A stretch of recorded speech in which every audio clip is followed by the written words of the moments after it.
Salut tout le monde et bienvenue dans cette vidéo sur comment optimiser sa connexion internet. Tout d'abord, je vais commencer par un avertissement. Cette vidéo ne fera pas de miracle, vous ne verrez pas votre connexion doubler voire tripler en vitesse, excepté dans certains cas bien spécifiques que nous verrons plus tard dans la vidéo. Je fais cet avertissement car il existe énormément de vidéos qui donnent de faux espoirs aux gens et franchement c'est vraiment pas cool. Donc voilà, pour commencer, je vous invite à faire un speed test afin de voir l'état de votre connexion avant les changements et également pour vous expliquer quelque chose d'assez important. Et on va se rendre sur le site de speedtest.net. Vous allez cliquer ici sur Go pour lancer le speed test. Je vous invite quand même à fermer tous les logiciels qui pourraient utiliser votre connexion. Une fois que tout est fermé, lancez le speed test. Pendant qu'il analyse, je vais vous expliquer quelque chose qui est quand même assez important. C'est que votre connexion, elle est variable, elle ne sera jamais fixe. Donc comme vous allez le voir ici, je vais avoir un certain nombre de données en téléchargement et un certain nombre en upload. Ici on peut voir que j'ai 34,90 MB par seconde en descendant et 18,93 en upload. Je vais faire un screenshot tout de suite et je vais relancer un autre speed test directement. Donc le second speed test est terminé, maintenant je vais vous mettre le screenshot du premier juste en dessous.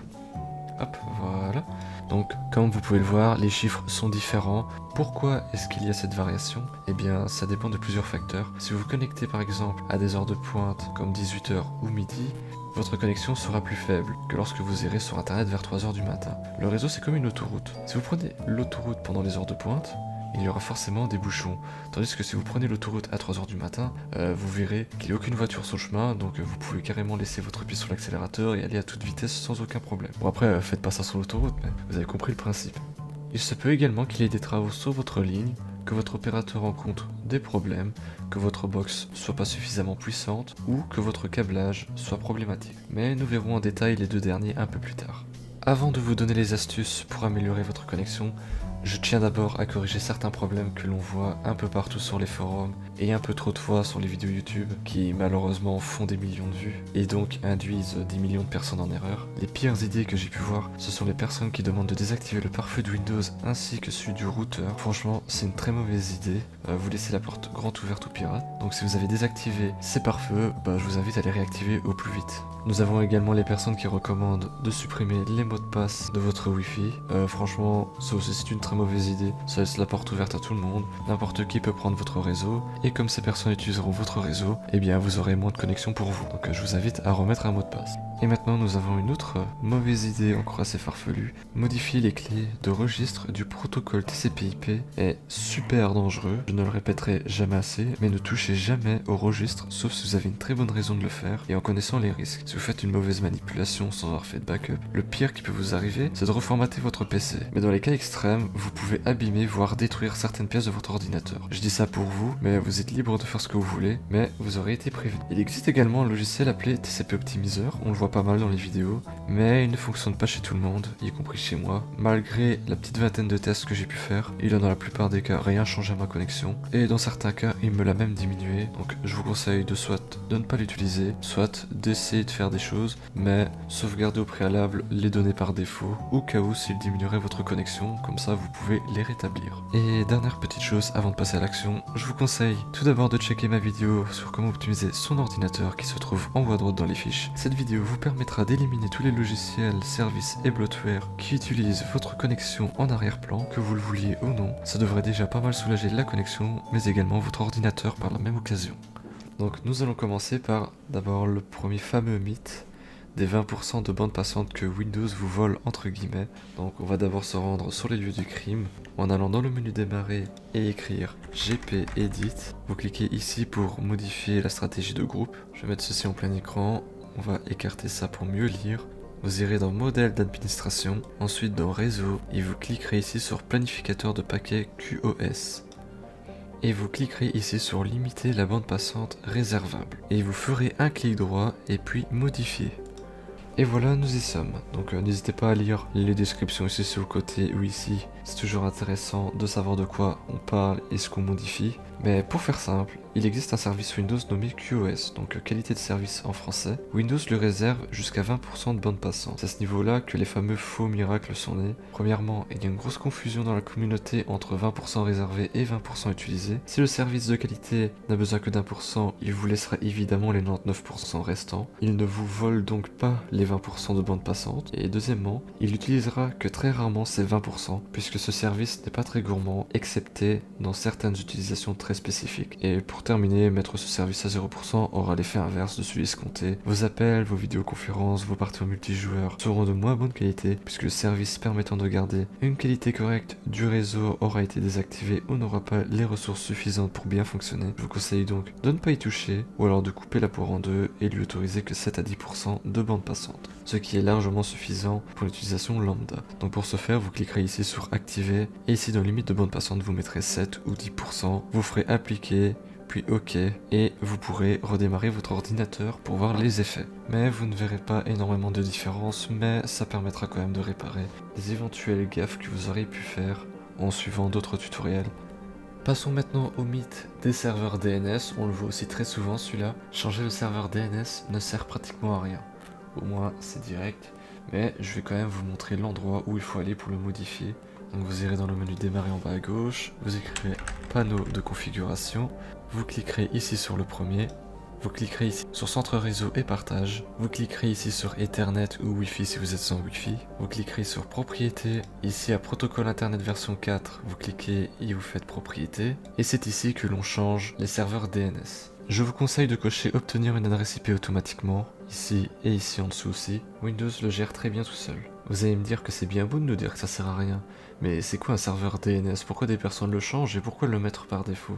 Eh bien, je suppose que vous savez tous ce que c'est qu'un annuaire téléphonique. Eh bien, un serveur DNS, c'est quasiment la même chose, mais pour les adresses IP. Au lieu d'avoir le nom d'une personne suivi de son numéro de téléphone, ici vous aurez le nom de domaine, donc par exemple google.com, et l'IP qui lui est associé. Et c'est tout, c'est juste ça. En changeant de serveur DNS, vous gagnerez peut-être une milliseconde ou deux pour ouvrir une page internet. La vitesse d'upload et de download ne changeront pas, donc faire cette modification là n'est pas vraiment utile, et je vous conseille de laisser Windows le faire par lui-même, parce que si vous mettez une adresse IP d'un serveur DNS qui tombe en panne, eh bien Windows il ne cherchera pas d'autre alternative, il voudra absolument se connecter sur celle-ci, et comme celle-ci est en panne, eh bien vous n'aurez pas internet sur votre navigateur. De plus, changer les serveurs DNS ne fonctionne pas dans tous les pays, ni même chez tous les fournisseurs internet. Par exemple en Belgique, si vous êtes chez Proximus, changer de serveur DNS ne servira à rien, car vous serez automatiquement redirigé vers le serveur Proximus. Ici, je vais vous montrer quand même quelque chose d'assez intéressant. Je vais tout fermer pour que ça soit plus clair. Je vais aller dans CMD, vous pouvez faire la même chose si vous le souhaitez,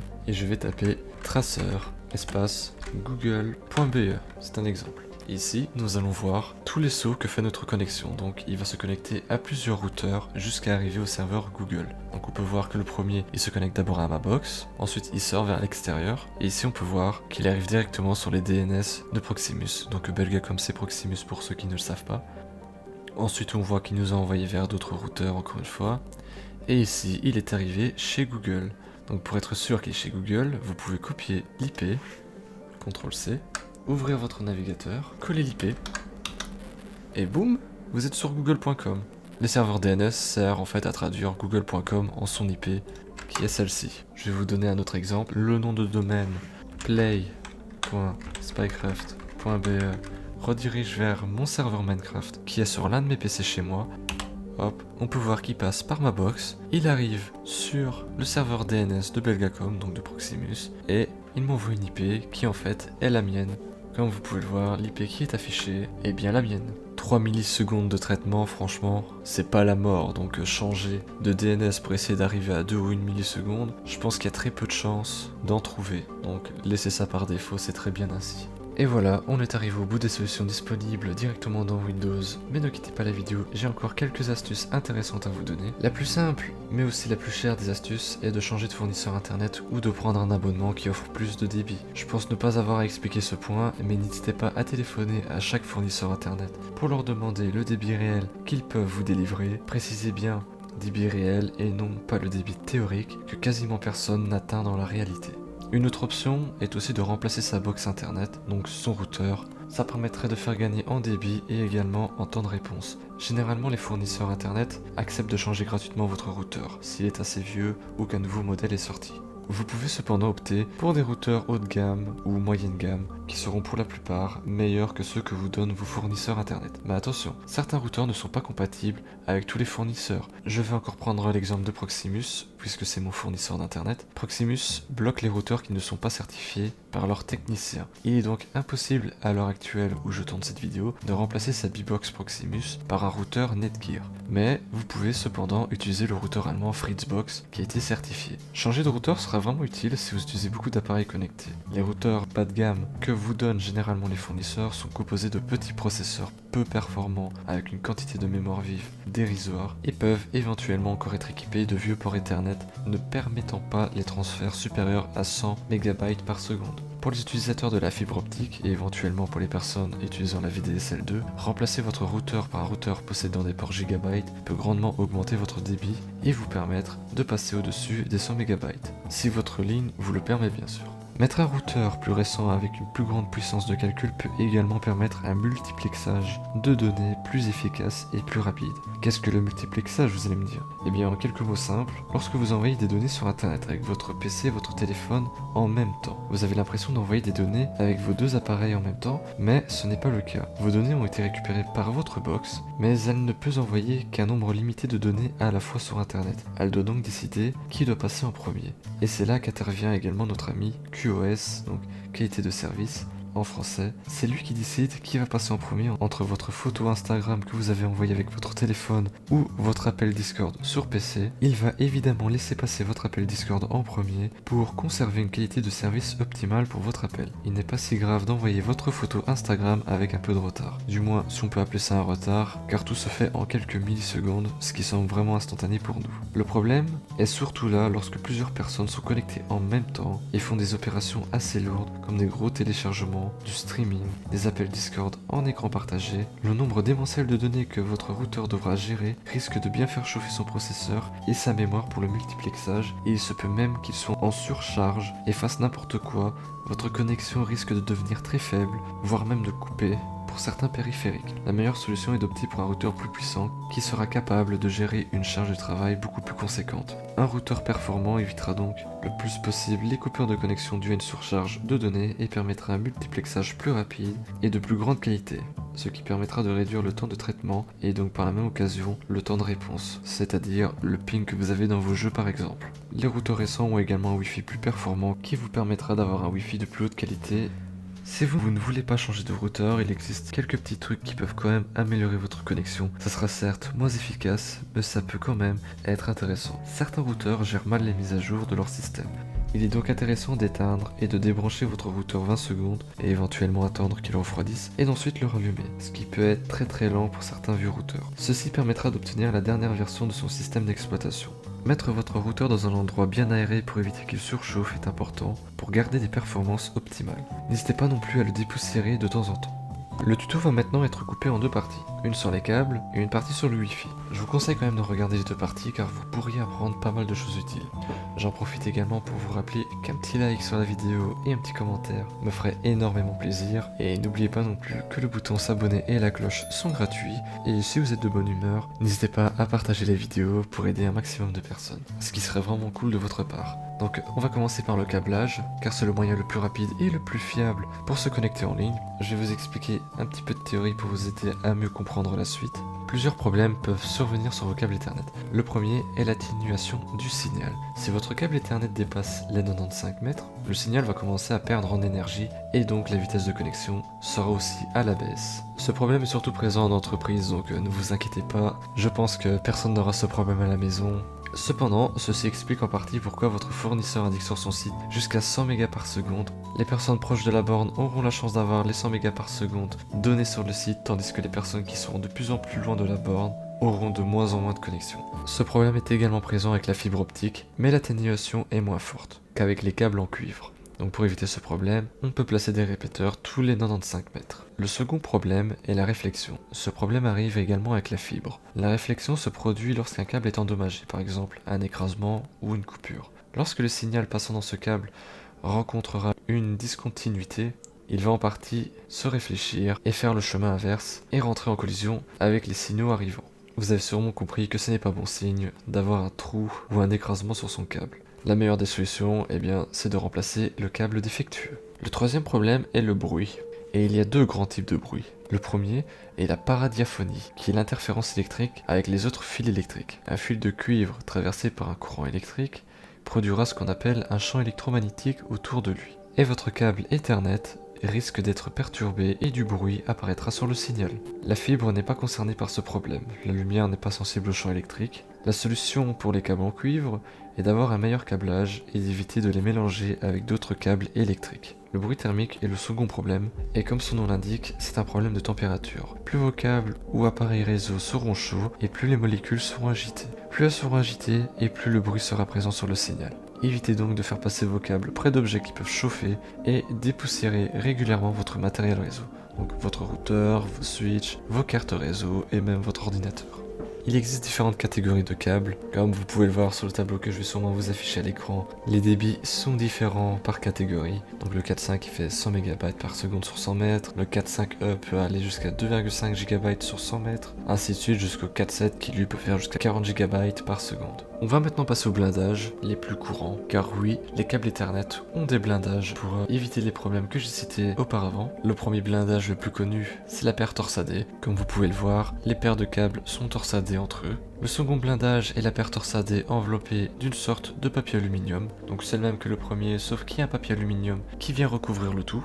Le troisième est comme le premier, sauf que chaque paire est enroulée d'une sorte de papier aluminium. Le quatrième est comme celui que je viens de vous présenter, mais il possède une tresse en cuivre qui entoure le tout. Et nous voilà déjà au cinquième, le meilleur d'entre eux. Les paires sont torsadées et enveloppées avec le papier aluminium. Elles sont elles-mêmes enveloppées dans un autre papier qui est lui-même aussi enveloppé dans une tresse en cuivre. Je vous fais apparaître un graphique qui vous montre les résistances de ces blindages. Plus le blindage sera vers la gauche, et moins il résistera aux perturbations, plus il sera à droite et plus il résistera aux perturbations. Donc l'idéal est quand même d'avoir quelque chose qui résiste quand même pas mal aux perturbations. Selon moi, le meilleur pour la maison, c'est d'avoir la paire torsadée enveloppée d'une sorte de papier alu. Après, vous pouvez prendre un plus gros blindage si vous le désirez, mais il faut savoir que le prix va également augmenter avec. Donc pour moi, le meilleur est celui que je vous ai cité. Je vais maintenant passer sur ma caméra pour continuer mes explications. Donc me voilà sur la caméra. Je me suis dit que ce serait intéressant de vous montrer à quoi ça ressemble à l'intérieur d'un câble en vrai, parce qu'en photo c'est quand même différent. Donc ici je prends un câble, je le coupe, je vais le dénuder avec cet outil. Hop, je tourne un petit peu, hop, et on peut retirer ceci. Donc comme vous pouvez le voir, c'est un simple câble avec des paires torsadées. Donc si je les écarte, on peut voir qu'elles sont bien torsadées par paire. Et il n'y a pas de petits fils d'aluminium à l'intérieur qui les entourent. Donc c'est vraiment le blindage par défaut, et c'est à ça que ressemblent les câbles donnés par les fournisseurs internet. Donc comme on peut le voir sur le câble, ici il est écrit 4.5e qui donne la vitesse, donc on sait qu'il peut aller jusqu'à du 1 GB par seconde. UTP, c'est le blindage qui est donné à votre câble. Sur l'échelle de résistance aux perturbations, c'est le plus faible. Il y a une autre chose qui m'a semblé très important à vous montrer, mais ceci en fait c'est un CPL. Un CPL, pour faire simple, ça permet d'utiliser votre réseau électrique pour faire passer votre connexion internet. Donc ici, j'ai mon CPL qui est dans mon bureau, qui est relié à mon ordinateur juste au-dessus, et j'ai un autre CPL qui est en bas, qui est relié à ma box internet. L'internet passe de la box jusque dans le CPL fait traverser votre connexion internet à travers le réseau jusqu'à ce CPL qui lui ressort le réseau dans ce câble qui va aller directement dans mon ordinateur. Il existe également des CPL qui font Wi-Fi. Je me suis dit que ça serait sympa aussi de vous montrer mon switch. Ça fonctionne comme les hubs USB, sauf qu'ici ça fonctionne avec les câbles Ethernet. Donc nous avons le premier ici qui est relié à mon CPL et le second ici qui est relié à mon ordinateur juste de l'autre côté. Pour ceux qui rigolent du RGB, je tiens à dire que le ventilateur, il était offert. Donc ici pour mon câblage, on peut voir que j'ai évité de mettre mes câbles RJ45 avec les prises électriques. Donc ici, il passe tout seul derrière. On peut voir que près du CPL, j'ai évité de mettre le courant. La prise de courant est ici à droite. Mais RJ45, il passe comme ça par là. Il va directement à l'arrière du PC. J'en ai fini avec les explications sur les câbles, donc je vais passer avec le Wi-Fi. Nous avons un routeur Proximus, il fait également Wi-Fi comme la plupart des routeurs. Mais pour avoir un bon Wi-Fi, il faut déjà bien placer son routeur. sans oublier les indications données précédemment. Donc un endroit pas trop chaud, aéré, sans obstacle, et de préférence au centre de la maison, ici dans mon bureau. Où est-ce qu'on pourrait le placer? Je pourrais éventuellement le mettre ici par terre, comme ça. Comme c'est moche, on le verra pas et il dérange pas sur le bureau. Mais après le problème c'est qu'ici à côté j'ai un meuble. Tout le réseau qui voudra passer, il va être coincé ici à droite, ici à gauche. Il n'y a rien du tout, c'est l'extérieur, donc ça me sert complètement à rien de le mettre là. Je vais perdre en qualité de réseau. Je pourrais éventuellement le mettre ici. Mais ici nous avons un autre problème. Il y a un mur derrière, il y a un mur à gauche. Comment je fais pour avoir du réseau là-bas au fond et aux étages inférieurs? L'emplacement idéal, moi je dirais, ce serait ici en haut par exemple. Le placer là-haut. Au moins, il est en hauteur, il fait toute la pièce. Donc, c'est correct. Mais après, nous avons l'autre problème. Comment il fait pour faire les étages en dessous? Eh bien, soit vous le descendez à l'étage en dessous pour qu'il soit entre le rez-de-chaussée, le premier étage et le deuxième étage. Mais si c'est comme moi et que vous avez un sol en béton en dessous de ça, eh bien, le réseau va très mal passer. Et c'est là qu'intervient le fameux CPL. Donc tout en bas, il y a mon routeur avec le CPL qui donne le Wi-Fi dans le salon ou la cuisine. Ici en haut, j'ai le CPL qui permet de faire ça. Et j'ai lui qui permet de faire du Wi-Fi en haut. Donc j'ai droit à deux réseaux. J'ai un réseau Wi-Fi au rez-de-chaussée et un réseau Wi-Fi tout en haut. Et entre les deux, je prends celui qui passe le mieux. Donc me revoilà sur l'ordinateur pour la suite, et la dernière chose que nous pouvons faire pour améliorer le Wi-Fi, c'est de changer son canal radio. Donc pour faire ceci, il faudra nous rendre sur notre box internet. Si vous ne savez pas comment faire, on va d'abord se rendre dans le menu démarrer et taper CMD. Vous y écrirez IP config, vous faites entrer, et à la ligne passerelle par défaut, vous copiez ceci, vous faites CTRL-C, vous pouvez fermer ceci et ouvrir votre navigateur, et vous colorez l'IP. Vous arriverez sur la page d'accueil de votre routeur, vous devrez mettre votre login, donc généralement le login est écrit juste derrière le routeur. Lorsque vous serez sur votre box, je vous invite à chercher parce que c'est un peu différent partout, et moi je sais que c'est dans la catégorie réseau sans fil, canal radio. En centre-ville, un peu comme moi, vous aurez au minimum une bonne vingtaine de Wi-Fi actifs tout autour de vous et ils risquent de perturber votre signal Wi-Fi. Il faudra donc tester le canal le plus performant pour vous en testant chacun d'entre eux ou en utilisant des applications pour téléphone. Il suffit d'écrire canal Wi-Fi sur le Play Store et vous trouverez des applications qui vont analyser les différents Wi-Fi autour de vous et vous aider à trouver le meilleur canal. Vous avez également le choix entre le Wi-Fi 2.4 et le Wi-Fi 5 GHz. Le Wi-Fi 2.4 GHz a une grande portée, il est moins rapide et subit de grosses interférences, tandis que le 5 GHz a une plus courte portée, il est plus rapide et subit moins les interférences. J'y ajouterai également aussi par expérience personnelle que très peu de personnes utilisent le Wi-Fi 5 GHz, alors que le 2.4 GHz, il est quasiment toujours saturé, parce que tout le monde l'utilise. Donc ici, pendant que j'étais en train de parler, vous pouvez voir un graphique. Les signaux bleus sont les réseaux Wi-Fi captés par ma Fritzbox. On peut voir que parfois ça monte super haut jusqu'à 60. Après, je suis en centre-ville comme je l'ai dit. Et le réseau vert sont les fréquences envoyées par ma Fritzbox, donc mon routeur. On peut voir ici en dessous les canaux utilisés. On peut voir que sur le canal 1, 2, 3, 9 jusqu'à 13, il y a énormément de personnes dessus. Alors que sur le 4 ou 8, on voit que c'est un petit peu plus calme. Il y a au maximum 7 personnes dessus.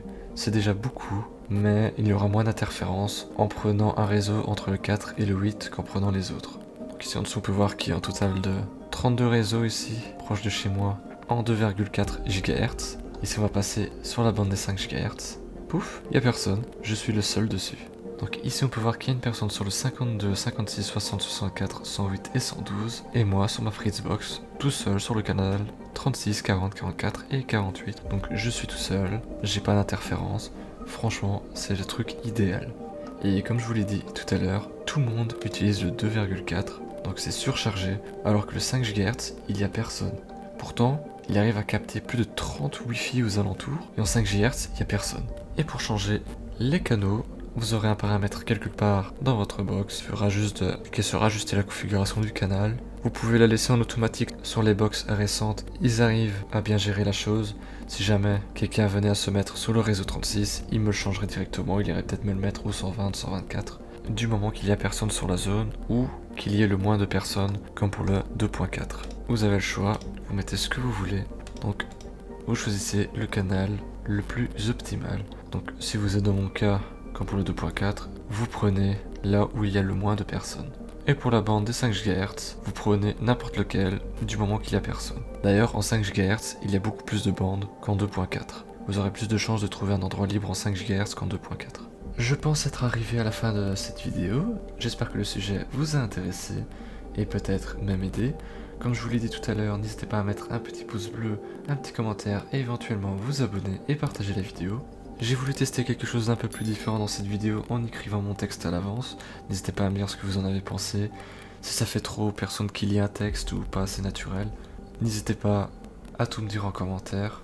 On est tous là pour s'entraider, donc si vous pouvez me donner un coup de pouce en me disant ce qui va pas et ce que je pourrais améliorer, ça m'aiderait beaucoup. Sur ce, je vous dis à la prochaine, salut!